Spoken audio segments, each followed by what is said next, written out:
Brethren, there's something new is happening on the political scene that I'd like to talk to you about, and that is that Donald Trump has received an endorsement from Sarah Palin. I hope that you remember Sarah Palin. She was politically active in a previous election. She was McCain's running mate for president a couple of presidents back. And there was a lot of controversy about her. She was the governor of Arkansas, not Arkansas, the governor of Alaska. She made a big hit at the convention. She gave a great rousing speech. And then the left set out to destroy her, and they really did destroy her. It didn't help that her daughter was pregnant outside of marriage. And since then, her daughter is still not living. She's gotten into, I don't want to pass a judgment, I'm just giving you the fact. I think today she's pregnant again from another man outside of marriage.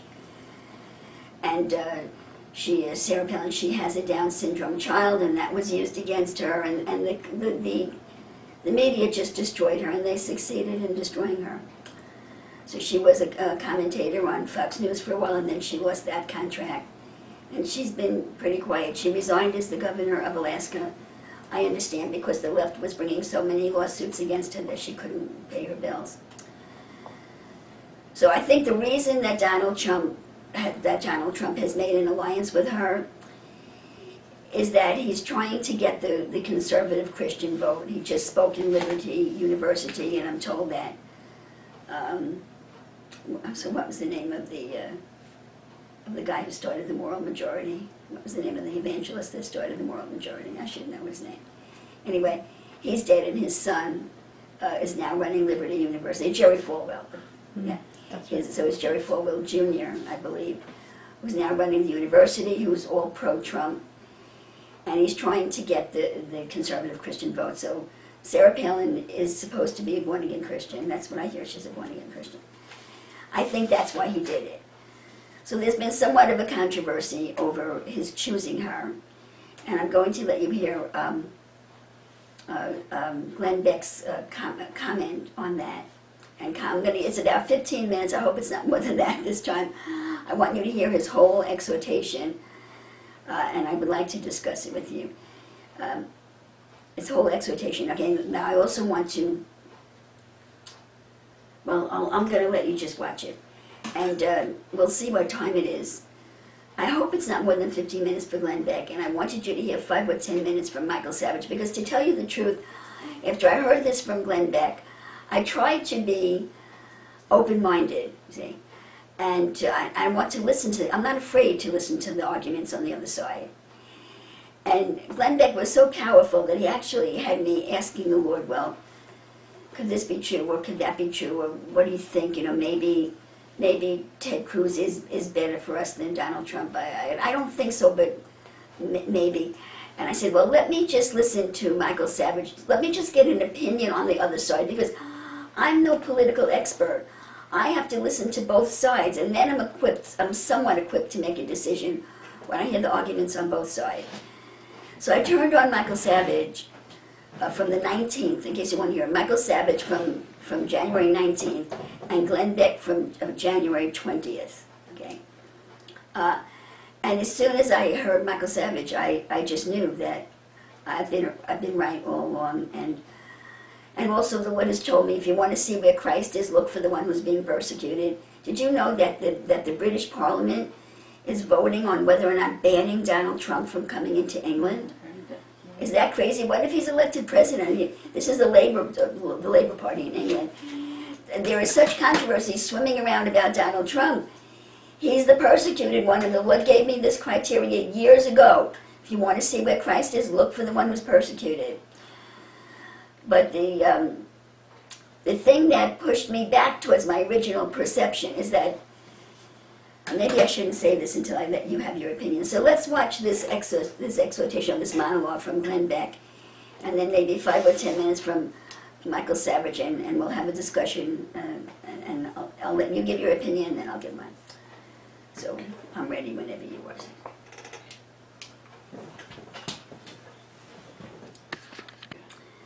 Okay, brethren, it's getting very late, so what I would like to do is give you my responses to several things that Glenn Beck said, and then I'm hoping to let you listen to a few of Michael Savage's comments, which straighten me out. Okay, but first of all, let me give you my response to a few things that Glenn Beck said. First of all, he said he's talking about writing the laws. First of all, he has compared Donald Trump to Caesar. Now, I admit that Donald Trump has a very great ego. I admit that he's not a polished politician. How do you know that anyone else out there in the politics, including Tom Cruise, doesn't have the same kind of ego, but is a polished enough politician to hide it? Okay, Donald Trump is not polished. He is not politically polished. So he has a deficit. That ego is no good. His politics of personal destruction is no good. I grant you that. But he's not. What you see is what you get. Where does Glenn Beck come off saying that he will write the laws the way he wants to? That is what Barack Obama is doing now. I have no reason to believe that Donald Trump will do that. Maybe he will, maybe he won't, but I don't see anything that I see that I do not see how that ego, which says I'm going to win, and I am who I am, I don't see how that translates to writing the laws the way he wants them. I believe that he's a businessman. He felt the call to save the country, and he's very politically incorrect, but I have no reason to believe that he will trash the Constitution. I have no reason to believe that. Okay, so that's number one. And then he goes on talking about a great slaughter, I guess, of the Constitution. So he compared Donald Trump to Barack Obama, okay? And the comparison is that they both have this ego, okay? But the ego is something on the surface. Trump is a patriot. Obama hates this country. I think that's where the comparison ends, and I think it was very unfair to show Donald Trump in this light. I just don't think it's accurate, and I think that Glenn Beck is using scare tactics. He's as much as saying if you elect Trump, you're electing a dictator, and it's the end of the country. The truth is that we do know with reasonable certitude that if we elect Hillary Clinton, it's the end of the country because she will complete Barack Obama's work. If we elect Bernie Sanders, it's the end of the country. He is a die-hard communist. He will complete Barack Obama's work. We do not know that that is true of Donald Trump, who says otherwise. He says otherwise. So he may be lying or he may not be lying, but we do not know with certitude that he will destroy the Constitution. So he mentioned three people. That's who he meant: Hillary, Sanders, and Trump. And I think that it's an unfair comparison. It's an antichrist comparison that's designed to confuse the voter that doesn't have that much information. Okay. And then he put Levin up there saying that Trump is not a conservative. Well, this Michael Savage responds to, okay? I agree, Trump is not a conservative. He's not a purist conservative. And he was a Democrat, and he did give donations to both sides. He was not a politician, he was a businessman. And yes, he's not a purist conservative, that's true. But what Michael Savage, who was very frustrated, every time you listen to him, you hear his frustration. He's not cool and polished like Glenn Beck is. He just tells you the truth as he sees it. And I'll put this together with Glenn's last comment, which was, sorry, we may lose everything. What he's talking about is voting for Tom Cruise, for Ted Cruz, he's saying, because a lot of people say Ted Cruz can't win. So he said, we may lose everything, but we will remain true to, as the country goes into destruction, we will always be able to say we have remained true to our convictions. And Michael Savage's response to that is, you idiot. Because that's the kind of language that he uses. You idiot, you know. He says, Donald Trump, he's going to save the economy and he's going to take care of ISIS. So he's not a true conservative. That's what you're going to be left with, true to your conservative principles as the country goes into destruction. Okay, and I'll let you hear Michael say that.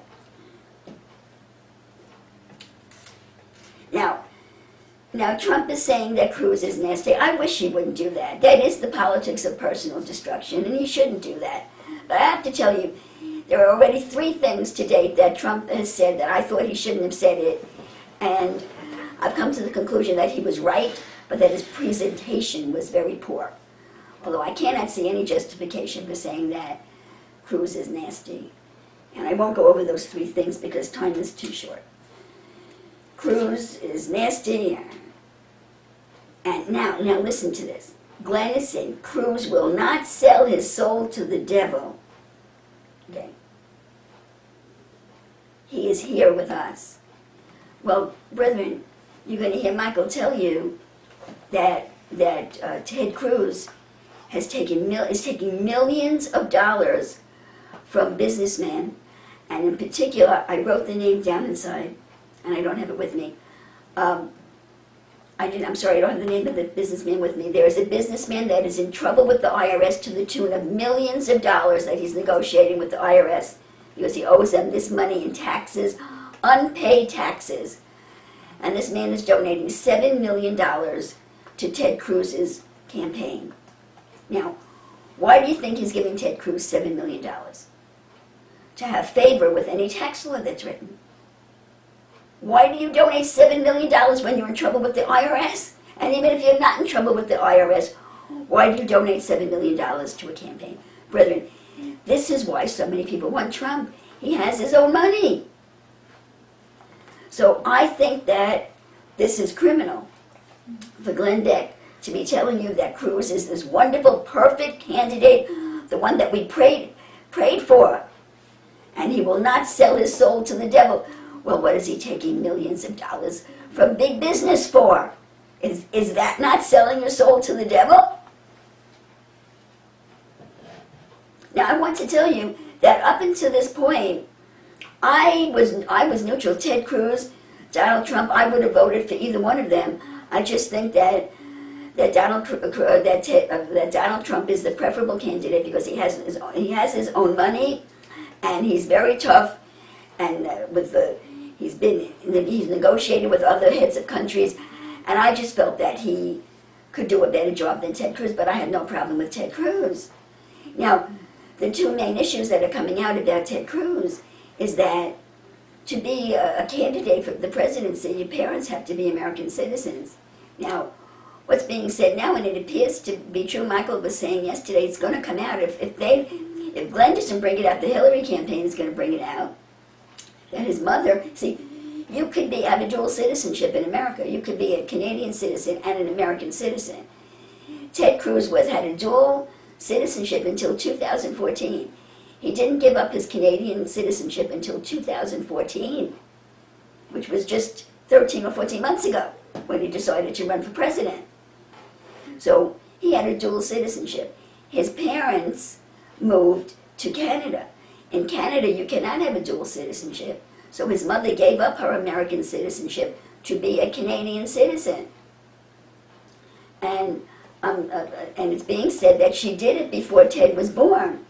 Now, Michael Savage says that the constitutional scholars say that doesn't matter. He's still eligible to be president. So technically, he's still eligible to be president, but his mother gave up her American citizenship to be a Canadian. She renounced her United States citizenship. The question is, and the same question that existed for Barack Obama, is in his heart, is he an American or is he a Canadian? Okay, now, I don't think, to me, that's not a major issue. This taking millions of dollars from big business is an issue for me. And the fact that his wife works for Lehman Brothers, and that he has loans from big business because of his wife's connections, that's a setup for pressure to be put on him to pass legislation and to do things that will be, he doesn't pass legislation as president, but to make decisions that will benefit big business. Where brethren, the trouble we're in now is that big business has this country by the you-know-what. We're being choked by big business. Why would we elect somebody that's indebted to big business? So my position has changed. I thought the two of them were equal. I just thought Trump was a little better. But what I'm pointing out to you right now is Glenn Beck presenting a very inaccurate picture of Ted Cruz, saying this man will never sell his soul to the devil, without telling us that he's indebted for millions of dollars to big business. I've lost any faith I ever had in Ted Cruz. In Glenn Beck. Ted Cruz, you have to, I'm not telling you who to vote for. My whole exhortation here is to help you with your critical thinking. You decide whatever you want to decide. My job is to get as much of the facts to you as I can, and to help you with critical thinking. You vote for whoever you want to vote for. I don't care who you vote for. You don't even have to tell me. I don't care who you vote for. That's not what this is about. Now he mentions George Will and Michelle Malkin. Did you ever hear of George Will? Who was George Will? George Will is a Democrat who was, I think he's the ex-Secretary of the Navy, who was running on the Democratic ticket for the nomination. Hillary, Saunders, and George Will. And whoever had the power to do it, they knocked George Will out of the debate. Michael says he's the only one, even though he's a Democrat, he's the only one that had a pro-America position. Because Hillary is a communist and Saunders is a communist. So they knocked George Will off of the debate. Okay. Michelle Malkin. I happen to like Michelle Malkin very much. Mark Levin, I've always been like this, but I'm open to anybody that can give me sound teaching. I want to listen to everybody. I like Michelle Malkin. So there are two conservatives that are against Trump. And I didn't even know that personally. I don't even know whether or not Glenn Beck has misused what Levin said. I'm not even sure about that, okay? But let's say it's true. Michelle Malkin and Mark Levin are for Ted Cruz. So those are two conservatives that are for Ted Cruz. There are other conservatives that are for Donald Trump. His presentation is unfair. Glenn Beck's presentation is unfair. He's doing everything he's been preaching against as long as I'm watching him. Everything that he's accused the Democrats of, he is doing. So I'm here today to tell you to beware of Glenn Beck. When you make your decision, whatever you want, but beware of Glenn Beck. Ask God to give you the truth. I'm not telling you not to listen to him. When I got through listening to him, I felt myself being swayed a little bit, and I said, Lord, help me to find the truth. And the next thing I did was say, the thought that came into my mind was, let me listen to Michael. Let me see what Michael has to say. Maybe it'll help me to make up my mind. And as soon as I heard Michael, I had it straight in my head what I believe. So let me see what else. He's talking, he says, well, what are conservatives for? Small government and no dictatorship. Well, Trump is not a conservative. He's not, it's probably true that he's not a small government man, okay? But is he going to be a dictator? On what basis are you saying this? Because he has this big ego? That when he gets the power, he's going to be a dictator? I mean, that's not enough of a basis for me. You're drawing a conclusion, you're assuming something that may not be true. The man claims that he's a patriot. And you're saying this, and what you're saying is not based on any legitimate foundation. The bottom line is this: Donald Trump is an unknown. He is as much an unknown as Barack Obama was. He has never been a politician in his entire life. We don't know what he's going to do when he gets in there. But he says that he's for the country, so we're going to hope for the best. He has no history. You cannot take his businessman history and translate it into a political history. He's an unknown. But at least we know he's an American.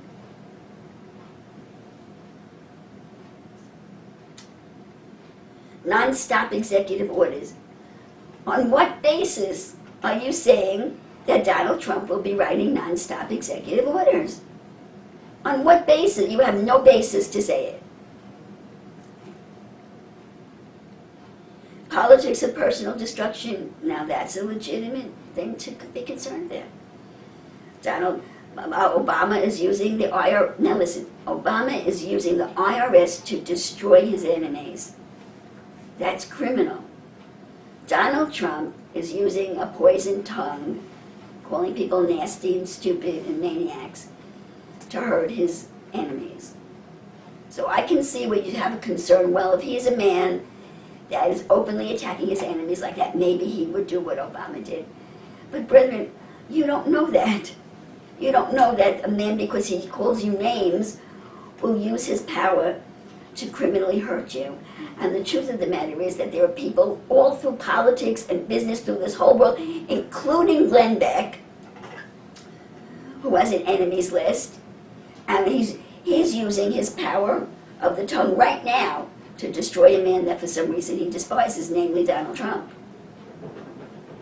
So because Donald Trump is not sophisticated enough to hold his tongue when somebody hurts him, that doesn't mean that he's any worse than anyone else that would be elected, including Ted Cruz. We don't know. You don't know how Ted Cruz feels about his enemies. All you know is he's a very smart man, and he's not using his tongue to fight back in that same manner. That's all you know.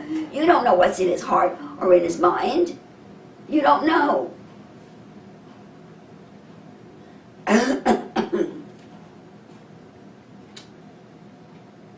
Barack Obama usually, okay, I just told you about that. Oh yeah, and this, now listen to this. He says, do you think Michelle Malkin is choosing Cruz over Trump because she's going to get rich over it? Do you think that Levin is going to get rich over disagreeing with Trump? What's the implication there? What's the implication there? I don't have time to let you answer. The only reason, the implication is, the subliminal cut is, the only reason that anyone would want Trump over Cruz is because they would get money from doing it. That's what he said. Is Michelle Malkin going to get rich by disagreeing with Trump? Is Levin going to get, how is he going to get rich by disagreeing with Trump? Implication is, well, is there any other reason why someone would reject Ted Cruz and go to Donald Trump other than to make money off of it? Is there any other reason? Is it possible, it couldn't possibly be that you really think that Donald Trump could do a better job? Or that you think that Donald Trump is a patriot? Or that you think that he has the toughness and the experience of dealing with heads of state to do what needs to be done? Oh, that's not possible. The only possible reason someone could want Donald Trump is that they're going to get rich. What he's doing is antichrist and very evil, and I don't care who you vote for. I don't care if you love Ted Cruz. What Glenn Beck, I'm getting all my names mixed up, I'm so passionate here. What Glenn Beck is doing is evil, it's antichrist, and God hates it, and I call him out on it in Jesus' name. So, it's 2:45 here, brethren. I would like to turn on the beginning of Donald Trump of January 19th. If Susan will stay with me, I'll comment afterwards if she can't, or even if no one else is on the computer. I will give just a very brief comment after that. But if you can possibly stay on for another 15 minutes or so, I would really like you to hear Donald, just to help you to make up your mind. I don't care what you decide. With regard to what I was saying before about Donald Trump being an unknown, so we don't know what he's going to do, we have to believe what he says. Whether many men have been elected president and gone into office, taken the office, and done exactly the opposite of what they said they were going to do. I think Horace Harding was one of them. He was on a no-war platform. He won on a no-war platform, and he went in and he put us in war. Didn't Obama say he was against war? And look at what he did. And now we're in a proxy war with Iran, and who knows what's coming next. So you have to do the best you can through God, through prayer, to judge the spirit on the man and ask God who his candidate is. We have no reason to believe that Donald Trump is going to destroy the Constitution or make himself a dictator or anything like that. So this is the main issue between Michael Savage and Glenn Beck. Like Michael Savage is saying, are you going to be, do you want to be smart or do you want to be right? Okay.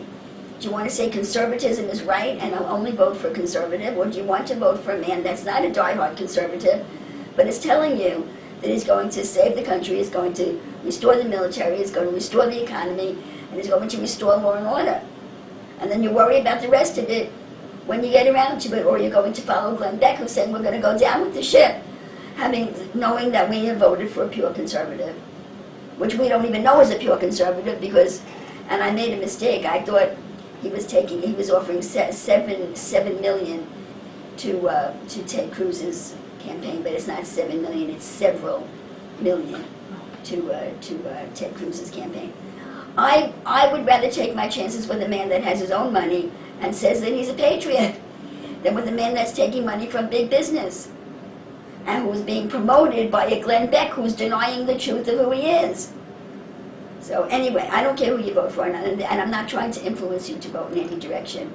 I am trying to train you to glean the truth from the information that's available to us on the level that we can understand it, not being, I'm no super politician. I claim no knowledge of expertise of politics, and neither does the average person. So I'm trying to help you to make a decision a right decision, how to wade through the information, how to recognize sin in the heart of a man, so that you can have a better option, a better opportunity to find who God's choice is, because you should be trying to find who God's choice is. And that was the whole intention of letting me listen to Michael Savage for a few minutes. After listening to Glenn Beck, I think that his exhortation was his monologue was so alarming, talking about the end of the country and Caesar and dictatorships, and that it really affected me to the point that I was reevaluating a couple of thoughts that I had. But as soon as I heard Michael Savage saying, do you want to be smart or do you want to be safe, I came right back to where I've been all along. And I'm open. I have no ego invested in either candidate. I just want what God wants. And I'm holding steady in my heart. I have not heard the Lord tell me who to vote for, but in my heart it's Donald Trump, and it's holding steady, Donald Trump. So you make your own decision. I hope that I have assisted you and helped you to make that decision today. We do not recommend candidates in this ministry. We just educate you so that you can make a viable choice. And if anybody's still hanging in there, if you want to make a comment, if Susan doesn't have to leave, does anyone have a comment? I'll be willing to listen to you. Is anyone writing in, Susan? Okay, does anyone here have anything to say? Is anybody still with us, or are they all gone? Rita is. Okay. And Rose. People have time schedules. So is there anyone here that wants to say anything before we close today? I guess I do. I think we were talking, and I asked a question, and the Lord probably answered me, or I asked you if you think Donald Trump will be more for big business if he gets in, and not for the middle class. And now thinking about it and praying about it, I mean, I think that's least of our problems. I think because you answered and then you went into something else, and then I realize now that, that really is the least of our problems. We got to get the country in order, right, and then that will be an issue that'll come up. Exactly. What did I answer you? I can't remember. I think you said you weren't sure. I don't think you had a definitive answer for me, and then we went on to another topic, and then so the man is drowning. Let's save the man. Exactly. The person is drowning, then we'll find out. Exactly. Amen. Amen. Is he dressed properly to get close to a lifeguard? Right. Oh boy. Oh, I think. Well, okay. Oh, Sandra's here. Yeah. This is not the comment section. This is a question. Well, it's a question or comment on the message. It's not the comments at the end, unless we want to combine it. Let's just combine it already, I guess. Oh. Okay, Sandra, what do you have to say?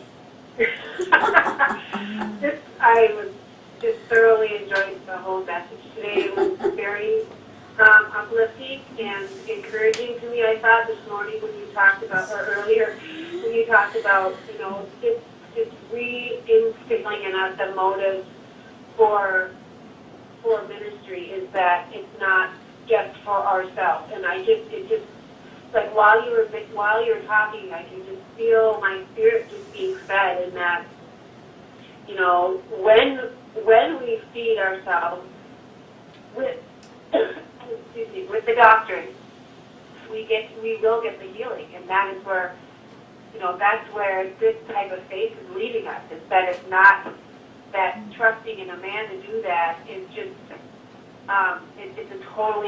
it's a lower type of faith. It's a hope, rather than this deep faith that this ministry is teaching us. And so I was just being like, I just felt like I was just being fed, and that reminder. And then this whole, all this talk about Trump back, and it was so interesting because when I was watching that too, I started to feel sort of like my faith wavering, like I was saying, well, geez, that's kind of an interesting point, and that's the thing with Beck, is that he has so many things that he has right on. It's like he captured you with the emotion, and that is the issue. He captured you with that emotion, which we're not supposed to be judging out of our emotion. We're supposed to be judging out of wisdom, out of the mind of Christ. And then that's when we get in trouble, because if we're emotionally attached to what he's saying and the doom and the gloom and all this stuff, then that's when we get swept under the rug and we get completely overtaken. And I pray for this country that they will see beyond that, and that's a test for the country, maybe, that they should rise above the emotional part of what Beck is saying and seek God's will instead of seeking the fear in the what could be, and exactly what we talked about. Yes. So anyway, I could just go on, but I won't. Yes. Time to go. Okay, I'm glad you enjoyed the message. Okay. Okay, so did you have an additional comment, I guess? No. Okay, did you have a comment, Jim? No, I just think that Beck is such a cruel person after what he's doing to somebody's character. Yeah. That really, it's un-American. Well, he has an agenda, and that's something else to say. I wound up asking the Lord at the end of the day, I say, what is his game? What is Glenn Beck's game? What is he trying to accomplish? And I don't know for sure, but the only conclusion I can come to, based upon the information that I have now, is that he's really a New World Order guy, and he's been incognito, passing himself off as opposing them, but he's really a New World Order guy. I can't think of anything else. And it's interesting, he said in so many words, who's paid off Mark Levin and who's paid off Michelle Malkin? Maybe he's been paid off. I don't know. Don't know. But it's not right. There's something not right about him. Something not right. And Michael is right. Who was he to declare himself to be the leader of the conservative movement? Yeah. And he talks about it. Okay, brethren, I hope that I helped you. I helped myself. I'm really mad at him for what he's doing. Okay, if you think of it, say a prayer for me in this meeting tonight, if you're still hearing me. And pray that I can tolerate it, because I really do not want to go. I really don't want to go. So just if you think about me, say me a prayer. Say a prayer for me. God bless you all. Lord willing, we'll see you on Sunday with a further report. Amen. Assuming there's not 2 feet of snow out there. Okay.